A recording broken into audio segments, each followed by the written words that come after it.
Jake had always considered himself a skeptic. Moving to the quiet old village felt like a fresh start after the chaos of city life. The small cottages, dense forests, and the overgrown railway that cut through the town felt like a peaceful change. But there was something unsettling about the place, something the villagers seemed to carry in their wary glances and hushed conversations. It wasn't long before he started hearing the stories. At the local tavern, the villagers spoke in low voices about the howls that filled the night. They said wolves roamed near the abandoned railway, but these weren't ordinary wolves. The older villagers would sometimes glance out the window when talking about them, as if afraid the creatures might hear. Jake's friend Clara was particularly adamant. She told him the wolves were not just animals, they were possessed by the souls of the dead. "Don't go near the tracks," she warned him one evening. "You might hear howling, but it's not wolves you're hearing. It's the souls of the dead. The ones who died in the accident years ago. The wolves are just their vessels now." Jake laughed at first. How could he not? Ghosts, haunted wolves, and cursed train tracks. It all sounded ridiculous to him, but Clara's face remained serious. She described how, decades ago, there was a horrific train crash on the very tracks that ran through the village. The train had derailed, killing everyone on board. The villagers had mourned, but in their grief, some had turned to dark rituals, trying to bring back their loved ones. But instead of resurrection, they had summoned something far worse. Jake shook his head and brushed it off as a local legend meant to scare newcomers like him. He wasn't one to believe in ghosts or curses. However, the unease in Clara's voice stuck with him, lingering in his mind as the nights grew darker and colder. And the howls, they were real. Every night, as the wind blew through the trees, he could hear them echoing through the forest. One evening, Clara's warnings took a sharper edge. She pleaded with him not to go near the tracks. "If you hear the train or the wolves, it's already too late," she said. "The dead will come for you." But Jake couldn't resist. He had always been curious by nature, and the idea of uncovering the truth behind these superstitions intrigued him more than it frightened him. Late one night, ignoring Clara's warnings, Jake grabbed his flashlight and made his way toward the tracks. He wanted to prove to himself and to Clara that there was nothing to be afraid of. The night air was colder than usual, biting against his skin as he walked through the forest toward the abandoned railway. The path was narrow, the trees towering above him like dark sentinels. As he got closer, he noticed that everything around him had grown unnaturally quiet. Not even the wind dared to rustle the leaves. Jake finally reached the old tracks. They were rusted and covered in moss, stretching endlessly into the dark forest. The air around them felt heavy, oppressive, as if the earth itself was holding its breath. He stood there for a moment, waiting, half expecting something to happen, and then he heard it. A distant howl, long and mournful, echoing through the trees.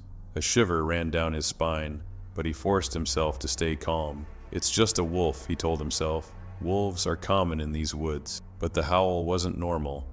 It carried something in it, a human-like cry of pain and anger. Jake felt a presence, something unseen, watching him from the shadows. He slowly turned his flashlight toward the trees, where the howling seemed to come from. His heart pounded in his chest as he caught a glimpse of glowing eyes, several pairs, watching him from the darkness. They were too large, too intelligent to belong to any normal wolf. He heard the sound of a train whistle, distant but unmistakable. But when he looked back at the tracks, they were empty.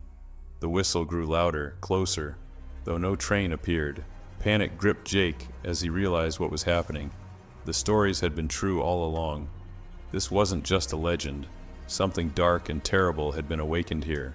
The howling intensified. The wolves, or whatever they were, emerged from the trees, their eyes glowing with an unnatural light. They circled him, moving slowly, their forms shifting between animal and something more spectral. Jake tried to run, but his legs wouldn't move. The weight of the air pressed down on him, suffocating as the sound of the phantom train roared in his ears. In the final moments, Jake understood. The wolves weren't hunting him for food. They were reclaiming what had been lost.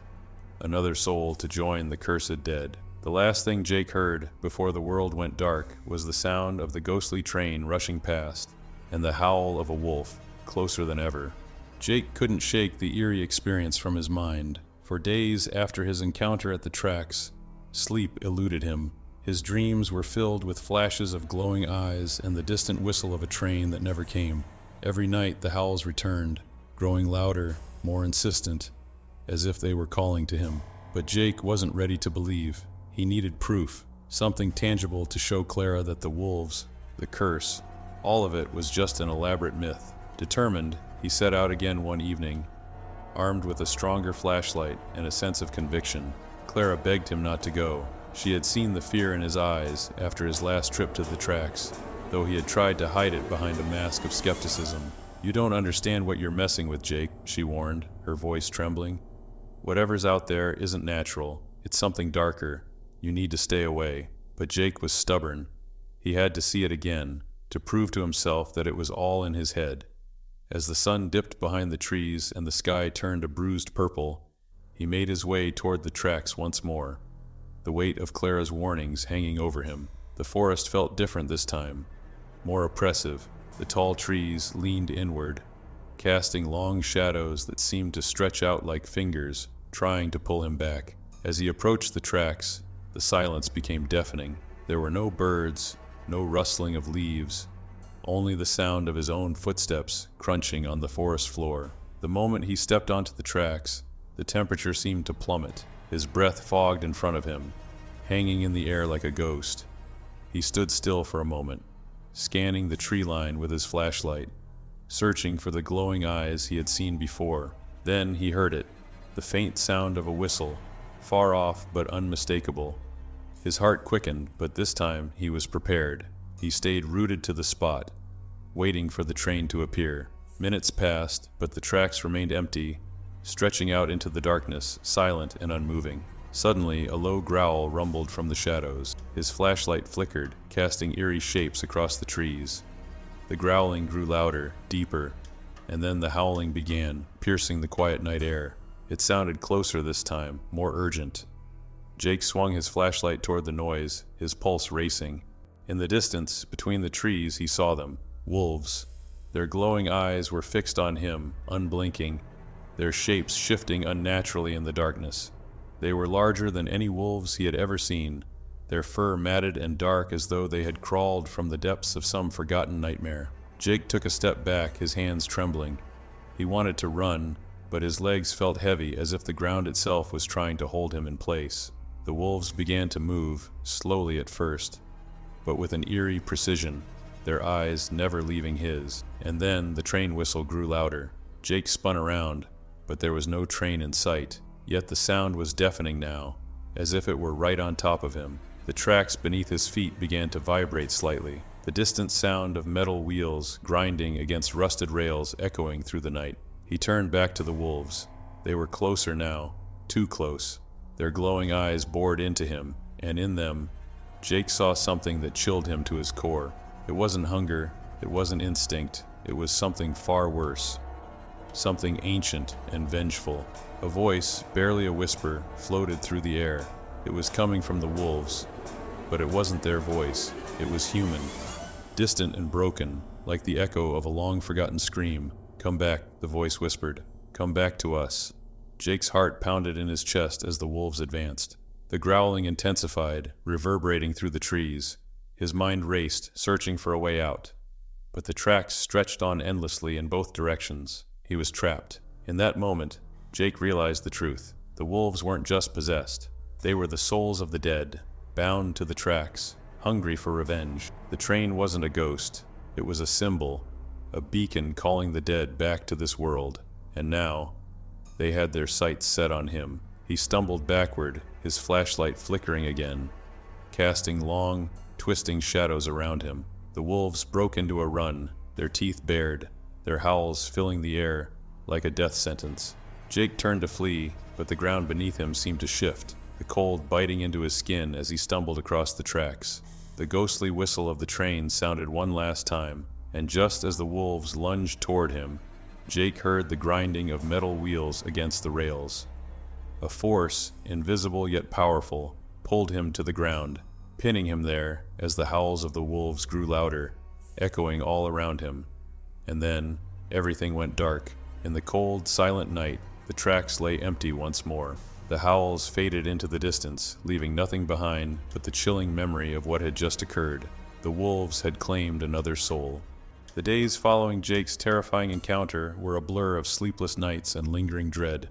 He hadn't told anyone about what had happened, not even Clara.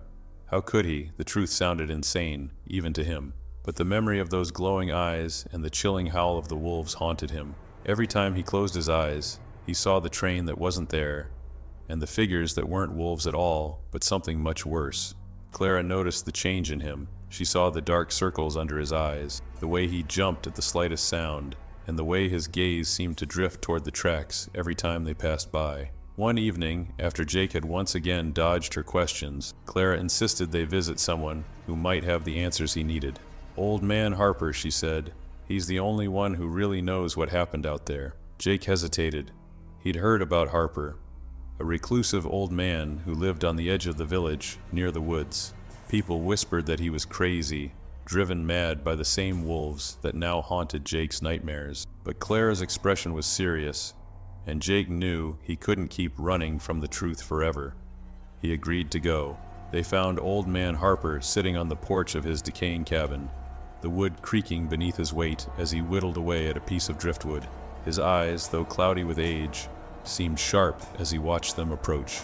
He didn't say a word as Clara explained why they had come, but Jake could feel the weight of his gaze on him, as though Harper already knew what he'd seen. After what felt like an eternity of silence, Harper finally spoke. His voice was low and raspy, like wind through dead branches. "You went to the tracks, didn't you?" Jake felt a chill run down his spine. He didn't answer, but Harper didn't need him to. The old man nodded slowly, as if Jake's silence confirmed everything. "You've seen them, the wolves," Harper continued, his voice filled with an eerie calm. "But they're not just wolves, are they? No, they're much more than that." Jake swallowed hard, his throat dry. "What are they?" he managed to ask, his voice barely above a whisper. Harper leaned forward, his eyes narrowing. "They're the souls of the dead, trapped in the bodies of those beasts, bound to the tracks where they lost their lives all those years ago. The villagers called on something they shouldn't have, trying to bring back their dead, but instead of life, they brought back vengeance." Clara's face grew pale as she listened, but she didn't interrupt. Harper continued, his voice growing darker with every word. "That train wreck, it wasn't just an accident. The train was carrying more than just passengers. There were things on board, things people weren't meant to tamper with. After the wreck, people were desperate, grief-stricken. They wanted their loved ones back, but instead they called on something ancient, something hungry." Jake felt the weight of Harper's words settle heavily on his chest. It all made a horrible kind of sense now. The train, the wolves, the howls. It wasn't just folklore. It was real, and he had been foolish enough to seek it out. "The wolves aren't just animals anymore," Harper said, his voice lowering to a conspiratorial whisper. "They carry the souls of the ones who died in that wreck. They hunt for others to drag them into their cursed existence. And the train, it's not a train at all. It's a passageway, a bridge between this world and the next. When you hear it, it's already too late." A cold dread filled Jake's chest. He had heard the train, more than once. And the wolves, he had been surrounded by them, closer than anyone should have been, and still lived to tell the tale. "Why didn't they take me?" Jake asked, his voice barely holding together. "I was right there, but I'm still here." Harper's gaze darkened, and his voice dropped to a growl. "Because they've marked you. They don't take you right away. They wait, torment you. The howls, they're calling you back, pulling you closer, and soon enough, you won't be able to resist. They're going to finish what they started." Jake felt his blood run cold. He didn't want to believe it, but deep down, he knew it was true. The howls had been louder every night, pulling at the edges of his mind, gnawing away at his sanity. The train's whistle still echoed in his ears, even now. "There's only one thing you can do," Harper said, his eyes boring into Jake's. "Leave. Get as far away from those tracks as you can and never come back. Because if you do, they'll be waiting." But even as Harper spoke those words, Jake felt something deep inside him, something dark and heavy take root. It was already too late. The wolves were coming, and no matter how far he ran, they would find him. Despite Old Man Harper's grim warning, something inside Jake couldn't let it go. The more he tried to forget about the tracks, the wolves, and the ghostly train, the more they consumed his thoughts. Each night, the howls grew louder, more insistent, as though they were calling his name. The sensation of being watched had followed him home, lingering in the dark corners of his mind. Clara tried to keep him grounded, urging him to stay away, but Jake's curiosity had turned into something darker. He began to feel like the wolves had already claimed him, as though their curse was a chain, slowly tightening around his neck. And no matter what Harper had said, Jake knew there was only one way to truly understand what was happening: to go back. One evening, as the sun sank beneath the horizon, and the village settled into a quiet, uneasy stillness, Jake received a message from Clara. It was brief, almost cryptic. "Meet me by the tracks. There's something you need to see." A cold shiver ran through him as he stared at the screen. Clara had been clear about staying away from the tracks, so why would she want him to meet her there now? Jake tried calling her, but she didn't pick up. The unease in his stomach turned into dread, but against every instinct telling him to stay away, he grabbed his jacket and headed out. The air was colder than usual, sharp and biting as he made his way through the woods. His breath came out in frosty clouds, and the path seemed darker than before, as though the trees had grown thicker, closing in around him. When he reached the tracks, Clara was nowhere to be seen. He called out her name, but the only response was the echo of his voice, swallowed by the trees. The silence pressed in on him, broken only by the distant rustling of leaves. His heartbeat quickened, and a creeping sense of dread crawled up his spine. Then, from somewhere deep in the woods, he heard her voice, faint but unmistakable. "Jake, over here." He spun around, shining his flashlight into the darkness, but he couldn't see her. The voice called out again, a little louder this time, but something about it felt wrong. Clara's voice was usually strong, confident, but now it sounded distant, strained. "Jake, come closer." He hesitated, his instincts screaming at him to turn back, but the pull of the voice was irresistible. His legs moved on their own, carrying him deeper into the woods, further from the safety of the village and closer to the tracks. The howls started again, low at first, but steadily growing in intensity. They seemed to be coming from all directions, closing in on him. As he moved closer to the tracks, the cold intensified. His breath came out in ragged puffs, and his heart hammered in his chest. The trees seemed to bend toward him, their gnarled branches reaching out like claws.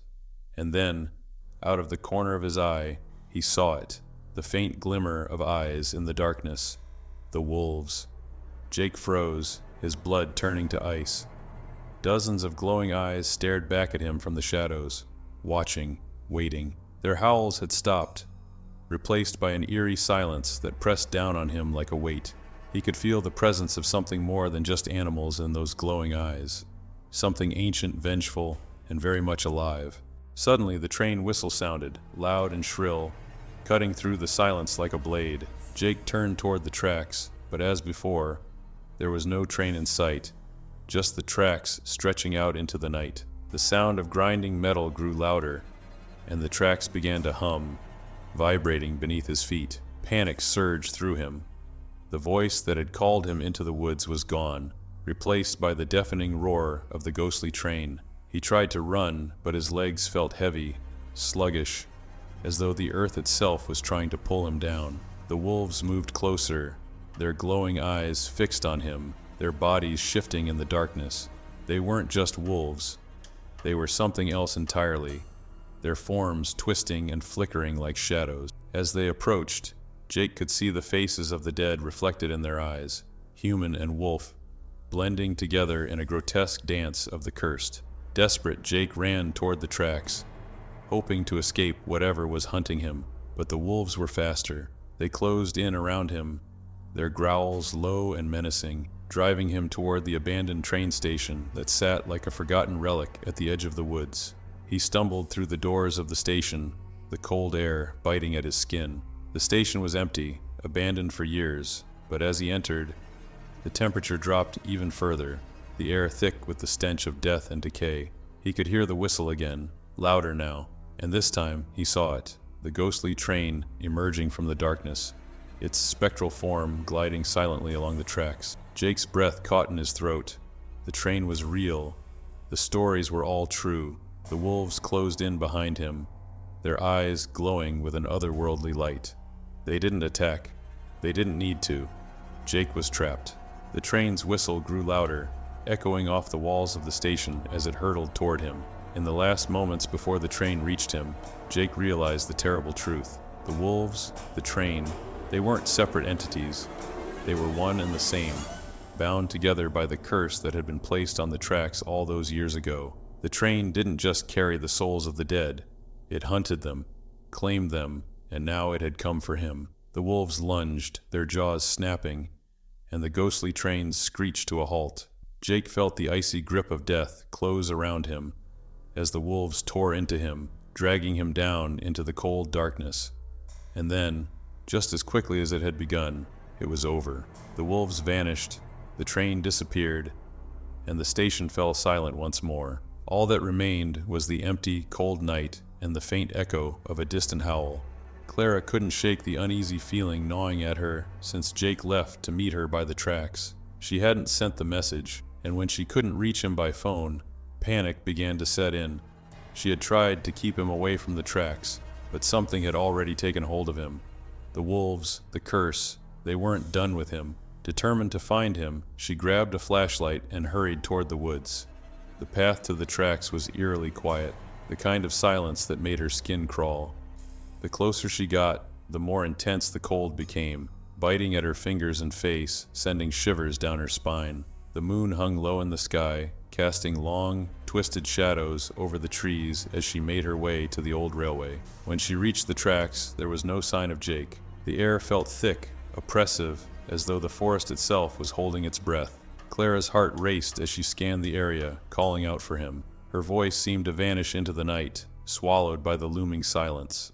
And then, from the far end of the tracks, she heard it, a low, mournful howl. The sound made her blood run cold.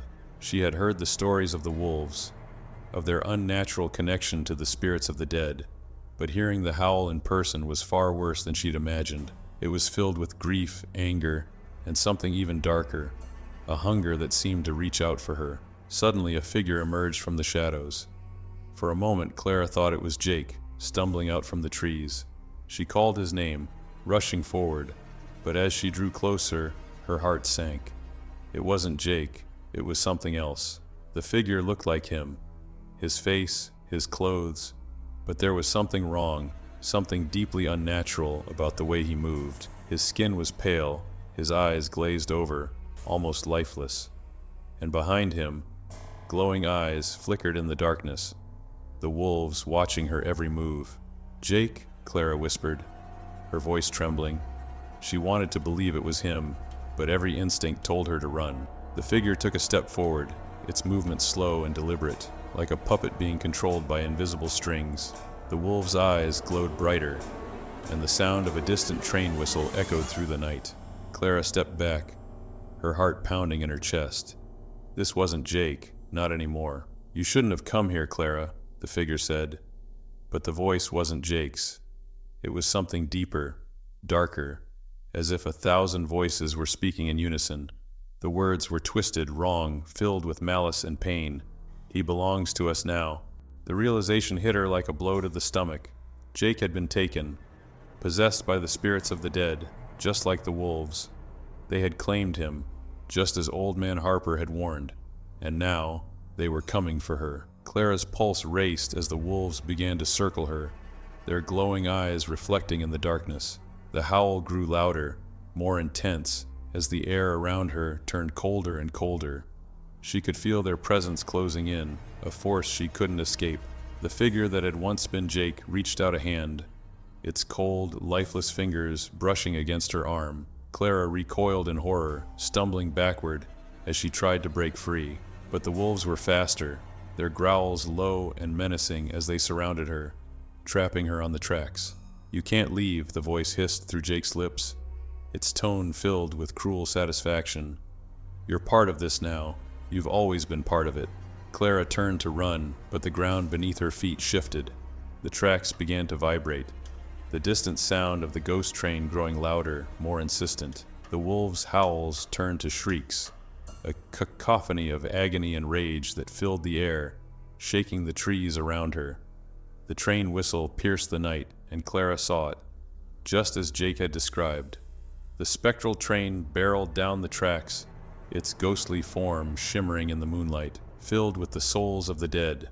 Their faces, twisted in torment, stared out at her from the windows, their eyes hollow and filled with despair. The wolves lunged forward, their eyes glowing like burning embers, and Clara screamed as they closed in. She could feel their cold breath on her skin, their claws brushing against her, pulling her down into the darkness.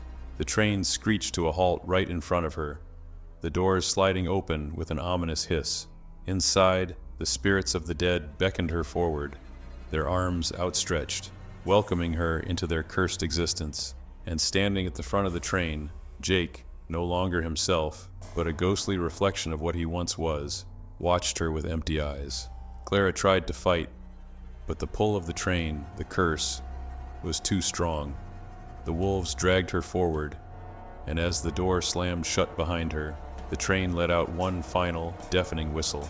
The train sped away into the night, disappearing into the fog, leaving nothing behind but the empty, cold tracks.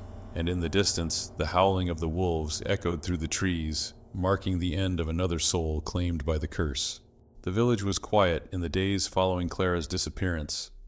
The whispers among the locals grew darker, more urgent, as the legend of the haunted tracks took on a new life. People spoke of hearing distant howls late at night, louder and more frequent than ever before. Some claimed to see the glowing eyes of wolves lurking at the edge of the forest, just beyond the village's reach. But no one dared go near the tracks. Not anymore.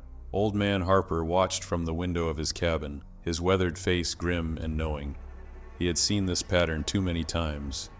People drawn in by curiosity, their lives claimed by the wolves, by the curse that had festered in the woods for generations. Harper knew the truth, had seen it firsthand, but even he couldn't stop what was coming. The curse was growing stronger.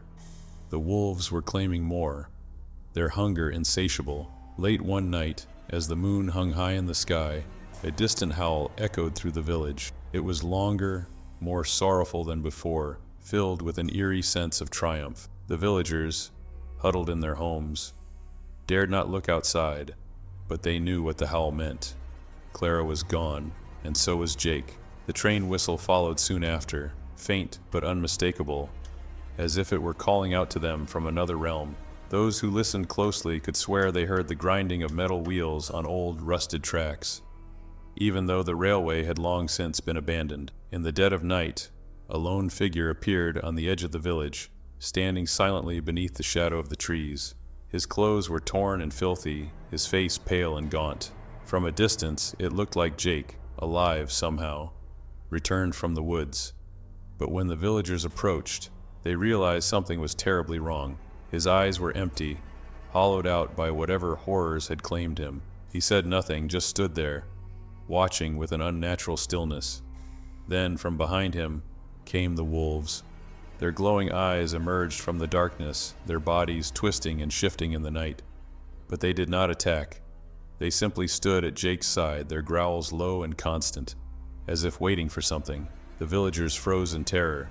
Jake, or what was left of him, turned slowly to face the woods, and with that same unnatural grace, he began to walk toward the tracks once more, the wolves following in his wake. No one dared stop him. They could only watch as he disappeared into the trees, back to the cursed tracks where it had all begun. The howls grew louder, filling the night air with a haunting finality. And then, just as suddenly as they had come, the wolves vanished, their eyes fading into the darkness. The village returned to its uneasy silence, but the fear lingered. They all knew it wouldn't be long before the wolves returned, drawn to the tracks, to the souls they still hungered for. As for Jake and Clara, they were gone, their fates sealed.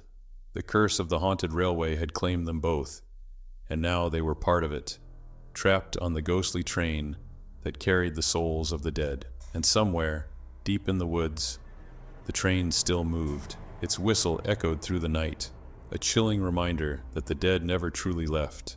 The tracks remained silent, but the wolves, they were always waiting.